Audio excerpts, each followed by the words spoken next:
Hello everyone. इस video में हम देखने वाले हैं Delhi university school of open learning में अगर आपको रीवैल्यूएशन या रीचेकिंग के लिए अप्लाई करना है तो किस तरह से आप अप्लाई कर सकते हैं।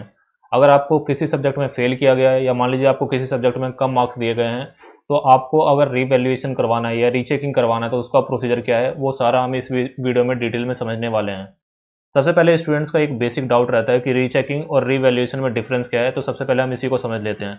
देखो, रीचेकिंग का मतलब होता है, इसको एक तरह से आप समझिए ये रीटोटलिंग है, यानी कि जो भी आपने अपनी आंसर शीट्स में अपने आंसर्स लिखे हैं यहाँ पे ये चेक किया जाएगा कि क्या उन सभी आंसर्स को चेक किया गया है और उन सभी आंसर्स में जो आपको मार्क्स दिए गए हैं उनको टोटल वहाँ पे करके टोटल मार्क्स आपके दोबारा से कैलकुलेट कर दिए जाएंगे। यानी ये बेसिकली रीटोटलिंग है। यहाँ पे आपके आंसर्स की जो क्वालिटी है, यानी कि आपने जो आंसर्स लिखे हैं उसमें आपको कितने मार्क्स मिलने चाहिए और कितने मार्क्स आपको दिए गए हैं, इसमें कोई भी डिसीजन नहीं लिया जाता। यहाँ पे सिर्फ आपकी जो आंसर्स हैं उसकी रीटोटलिंग की जाती है।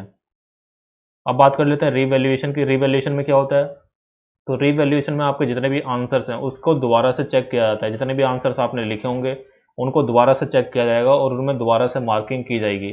तो अगर किसी स्टूडेंट्स को रीवैल्यूएशन या रीचेकिंग करवाना है तो मैं उनको सजेस्ट करूँगा कि आप रीवैल्यूएशन के लिए जाएं। रीचेकिंग में ऐसा कोई बेनिफिट आपको नहीं होने वाला, क्योंकि इसमें सिर्फ और सिर्फ रीटोटलिंग की जाती है। आप फीस की बात करें तो रीवैल्यूएशन की आपकी फीस है 1000 रुपीज़ पर सब्जेक्ट और रीचेकिंग की आपकी फीस है 750 रुपीज़ पर सब्जेक्ट। यानी कि रीवैल्यूएशन में आपको 250 रुपये एक्स्ट्रा देने पड़ेंगे, लेकिन फिर भी मैं आपको कहूँगा कि आप रीवैल्यूएशन के लिए जाएं, क्योंकि रीचेकिंग में ऐसा कोई बेनिफिट आपको नहीं होने वाला। अब बात कर लेते हैं रीवैल्यूएशन या रीचेकिंग की प्रोसीजर क्या है। तो देखो, सबसे पहले मैं ये प्रोसीजर बताने के पहले एक पॉइंट थोड़ा सा यहाँ पे क्लियर कर लूँ कि जैसे ही आप रीवैल्यूएशन के लिए अप्लाई करते हैं आपके जो पहले से मार्क्स आए हुए होते हैं वो मार्क्स आपके सरेंडर हो जाते हैं। यानी कि वो मार्क्स आपके अब हटा दिए गए। अब जो रिवैल्यूएशन के बाद आपके जो मार्क्स आएंगे उन्हीं मार्क्स को फाइनल मार्क्स माना जाएगा। अब इस केस में होता क्या है, अगर आपको फेल किया गया है या फिर आपका ईआर यानी कि इसेंशियल रिपीट दिया गया है तो इस केस में आपको मैक्सिमम आपके मार्क्स कम तो होने नहीं है, आपको पास किया जाएगा। यानी कि आपको यहाँ पे बेनिफिट ही है, आपको नुकसान यहाँ पे कोई नहीं होने वाला। लेकिन अगर आप पास हैं और आपको लगता है कि आपके मार्क्स कम है और आप इम्प्रूव अपने मार्क्स को इम्प्रूव करने के लिए रिवैल्यूएशन करवाना चाहते हैं तो उस केस में आपके तीन तीन सिचुएशन यहाँ पे हो सकती है।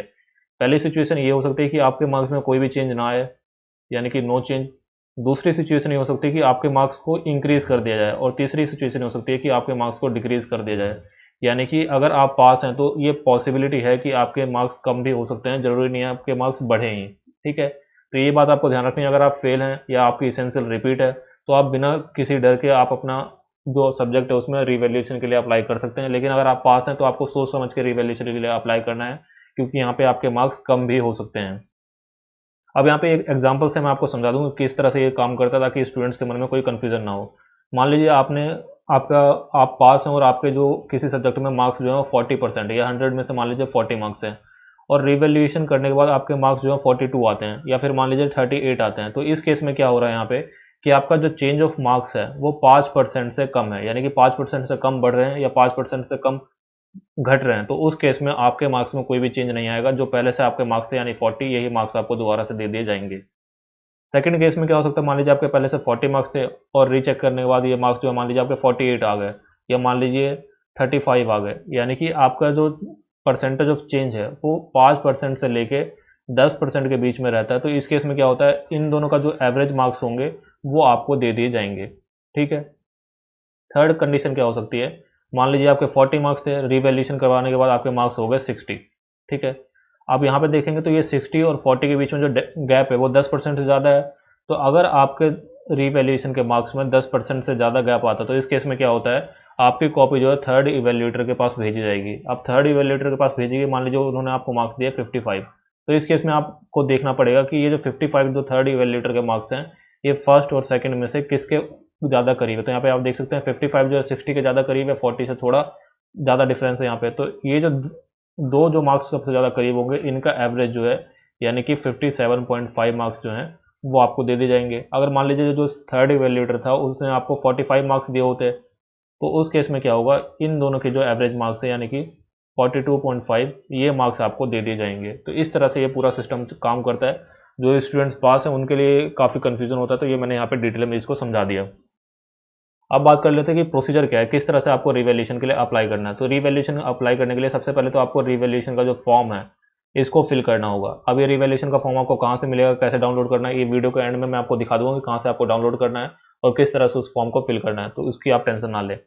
इस फॉर्म को आपको अपनी खुद की हैंड राइटिंग में फिल करना है और खुद ही आपको जाके सबमिट करना है। आपकी जगह कोई और इस फॉर्म को फिल नहीं कर सकता और कोई और आपकी जगह इस फॉर्म को जाके सबमिट नहीं कर सकता। ये बात क्लियर हो गई। अब इस फॉर्म के साथ साथ आपको और कौन कौन से डॉक्यूमेंट अटैच करने हैं, तो इसके साथ आपको अपना एडमिट कार्ड ये सबमिट करना है। इसके साथ ही आपका जो मार्कशीट है वो आपको सबमिट करनी है और इसके साथ आपकी जो फ़ी रिसिप्ट होगी, फ़ी रिसिप्ट कौन सी है, जो आप रिवैल्यूएशन की 1000 रुपये की फ़ी पे करेंगे उसकी जो फ़ी रिसिप्ट होगी वो आपको इसके साथ लगानी है। तो ये 4 डॉक्यूमेंट जो हैं आपको लगाने हैं, आपका फॉर्म, आपका एडमिट कार्ड, आपकी मार्कशीट और आपकी फ़ी रिसिप्ट। अब फ़ी आपको कहाँ से पे करनी है ये भी मैं आपको वीडियो के अंदर में दिखा दूंगा कि किस पोर्टल पर जाके आपको अपनी फ़ी पे करनी है, ठीक है। अब पहले आपको ये जो 4 डॉक्यूमेंट्स है, ये 4 डॉक्यूमेंट्स ले लेने हैं और इन चारों डॉक्यूमेंट्स को लेके आपको जाना है एसओएल नॉर्थ कैंपस में। एसओएल नॉर्थ कैंपस में जाएंगे तो यहाँ पे जो आपके डॉक्यूमेंट्स होंगे इनको वेरीफाई कर दिया जाएगा और वेरीफाई करवाने के बाद आपको फ़ी पे करनी है। आप चाहें तो वेरीफाई करवाने के पहले फ़ी कर दें, पे अपनी फ़ी जो है वो पे कर दें, या वेरीफाई करवाने के बाद अपनी फ़ी पे करें, कोई यहाँ पे दिक्कत नहीं है। कभी भी आप अपनी फ़ी जो है यहाँ पे कर सकते हैं, ठीक है। बस एक बात का यहाँ पे ध्यान रखना कि अगर आप जिस सब्जेक्ट में आप रिवैल्यूएशन करवाना चाहते हैं वो एसईसी का सब्जेक्ट है या फिर एईसीसी का सब्जेक्ट है, ठीक है, यानी कि स्किल एनहांसमेंट कोर्स का सब्जेक्ट है या फिर एबिलिटी एनहांसमेंट कंपलसरी कोर्स का सब्जेक्ट है, तो इसमें रिवैल्यूएशन अलाउड नहीं होता। अगर आपको फिर भी इसमें रिवैल्यूएशन करवाना तो एक बार आप एसएल के कैंपस में जाकर वहाँ पे उनसे रिक्वेस्ट कर सकते हैं, ठीक है। इसके अलावा अगर किसी सब्जेक्ट में आपको रिवैल्यूएशन करवाना तो आप बिना किसी झंझट के वहाँ पे रिवैल्यूएशन के लिए अप्लाई कर सकते हैं। तो एसएल में जाएंगे आप, ये चारों डॉक्यूमेंट्स लेके यहाँ पे आप वेरीफाई करवाएंगे और यहाँ से वेरीफाई करवाने के बाद अगर आप नॉर्थ कैंपस के स्टूडेंट हैं तो नॉर्थ कैंपस का जो एग्जामिनेशन ब्रांच है, नॉर्थ कैंपस का जो एग्जामिनेशन ब्रांच है वो गेट नंबर 1 के पास है, एसओल की बिल्डिंग के थोड़ा करीब में ही है। वहाँ पे आप जाएंगे और वहाँ पे जाके इसको आप सबमिट करेंगे। अब यहाँ पे आपको एक चीज़ और ध्यान रखनी है, ये 4 डॉक्यूमेंट के साथ साथ आपको एक एनवलप लेना है। एनवलप कितने का होगा, ये 9x4 इंच का एक एनवलप होगा। जो एग्जामिनेशन ब्रांच है उसके साथ में एक पोस्ट ऑफिस है, वहाँ से आप इसको ईजिली ले सकते हैं। यहाँ पे ये एनवलप लेना है और इस एनवलप में ये सारे डॉक्यूमेंट डालने नहीं है, इन डॉक्यूमेंट के साथ ये एनवलप जो है वो आपको एग्जामिनेशन ब्रांच में सबमिट कर देना है। ये एनवलप ये किस लिए लेते हैं, ये एक तरह से सेल्फ एड्रेस वाला एनवलप होता है। यहाँ पे इसके ऊपर आपको अपना खुद का एड्रेस लिख के उनको देना होता है। अब इससे क्या होता है, जब भी आपका जो आंसर शीट से इसको रिवैल्यूएट कर दिया जाएगा तो उसका रिजल्ट जो है इसी एनवलप में डाल के आपके घर पे सेंड कर दिया जाएगा। ये ऐसे एग्जामिनेशन ब्रांच इस बात की झंझट नहीं रखता कि आपका जो एड्रेस है वो गलत हो जाए फिर आपके घर तक पहुंच ना पाए, तो उसके दिक्कत को कम करने के लिए आपसे ये एनवलप ले लिया जाता है और आपसे उसके ऊपर एड्रेस लिखवा लिया जाता है और रिजल्ट जो है आपके घर बाय पोस्ट भेज दिया जाता है, ठीक है। तो ये बात आपको ध्यान रखनी है। ये सारा प्रोसीजर था, आपको ये सारे डॉक्यूमेंट्स लेके एसएल से वेरीफाई करवानी है, फी पेमेंट करनी है, एग्जामिनेशन ब्रांच जाना और वहाँ पर जाके इसको सबमिट कर देना है, ठीक है। तो ये सारा प्रोसीजर हो गया। अब मैं आपको बता देता हूँ कि आपको फॉर्म कहाँ से डाउनलोड करना है और आपको फ़ी कहाँ से पे करनी है। तो मैं आपको एक डिस्क्रिप्शन बॉक्स में एक लिंक दूंगा, उस लिंक पे आप जाएंगे तो वहाँ पे आपको सारे फॉर्म इस तरह से इंटरफेस खुल के आएगा। यहाँ पे आप देखेंगे, यहाँ पे लिखा होगा रीवैल्यूएशन रिक्वेस्ट फॉर्म, ऊपर रीचेकिंग रिक्वेस्ट फॉर्म भी है। अगर आप बाई चांस रीचेकिंग करवाना चाहते हो तो आप ये वाला रीचेकिंग वाला फॉर्म फिर यहाँ पे डाउनलोड कर लेंगे। अगर रिवैल्यूएशन वाला फॉर्म रिवैल्यूएशन करवाना चाहते हो तो आप रिवैल्यूएशन का फॉर्म यहाँ पे डाउनलोड करेंगे। इस तरह से आपका ये फॉर्म दिखाई देगा, इसको आपको फिल कर लेना है। इसके नीचे गाइडलाइंस भी मेंशन की गई है, इन गाइडलाइंस को भी आप एक बार चाहें तो रीड कर सकते हैं। जो भी इसमें मेन इंपॉर्टेंट पॉइंट्स थे वो मैंने आपको वीडियो के अंदर ऑलरेडी बता दिए हैं। तो ये आपका फॉर्म है, इसको आप अपने हैंड राइटिंग में फिल करें और इसके साथ एडमिट कार्ड, मार्कशीट और आपकी फी रिसिप्ट लगा के आपको वेरीफाई करवाना है एसओएल के सेंटर से, एसओएल के नॉर्थ कैंपस से। उसके बाद आपको एग्जामिनेशन ब्रांच में जाके इसको सबमिट कर देना है। एग्जामिनेशन ब्रांच में आप कब से कब तक जा सकते हैं, तो सुबह 9:30 बजे से लेकर 3 बजे के बीच में आप किसी भी वर्किंग डे पे जा सकते हैं। 1 से 1:30 के बीच में लंच होता है तो उस समय ना जाएं, उसके अलावा किसी और टाइम 9:30 से 3 बजे के बीच में आप जा सकते हैं। तो ये हो गया। इसके अलावा फ़ी पेमेंट का बहुत सारे स्टूडेंट्स के क्वेश्चन आता है, फ़ी पेमेंट कहाँ से करनी है, तो आपको इस लिंक पे आना है। ये फ़ी पेमेंट का लिंक और जो ये फॉर्म है इसको डाउनलोड करने का लिंक दोनों मैं डिस्क्रिप्शन बॉक्स में आपको दे दूंगा, वहाँ से आप इस पर जा सकते हैं। अगर आपको इस लिंक से ये नहीं डाउनलोड हो पा रहा या लिंक पे नहीं जाना आप, तो टेलीग्राम जो चैनल है हमारा, आप टेलीग्राम में जाएंगे @SOL रिपोर्टर सर्च करेंगे तो वहाँ पे आप टेलीग्राम चैनल में भी ये फॉर्म मैं यहाँ पे शेयर कर दूंगा, वहाँ से भी आप इस फॉर्म को डाउनलोड करके आराम से फिल कर सकते हैं। अब फी, इस लिंक पे आप जाएंगे तो यहाँ पे आपको 3 सेक्शन दिख रहे होंगे। मिसलिनियस फी वाला जो सबसे पहला सेक्शन है, इसी पे आपको जाना है तो आपके सामने कुछ इस तरह का इंटरफेस खुल के आएगा। यहाँ पे बेसिक डिटेल्स है ऊपर, ये सब आपको फिल करनी है। फिर फी के सेक्शन में आपको यहाँ पे रिवैल्यूएशन फी जो है इसको यहाँ पे सेलेक्ट कर लेना है और फिर आप यहाँ पे फ़ी पेमेंट कर लेंगे और इस पेमेंट जो फ़ी आप पे करेंगे इसकी रिसिप्ट जनरेट हो जाएगी, उसी रिसिप्ट को आपको लगाना है। तो ये पूरा प्रोसीजर था रीवैल्यूएशन का।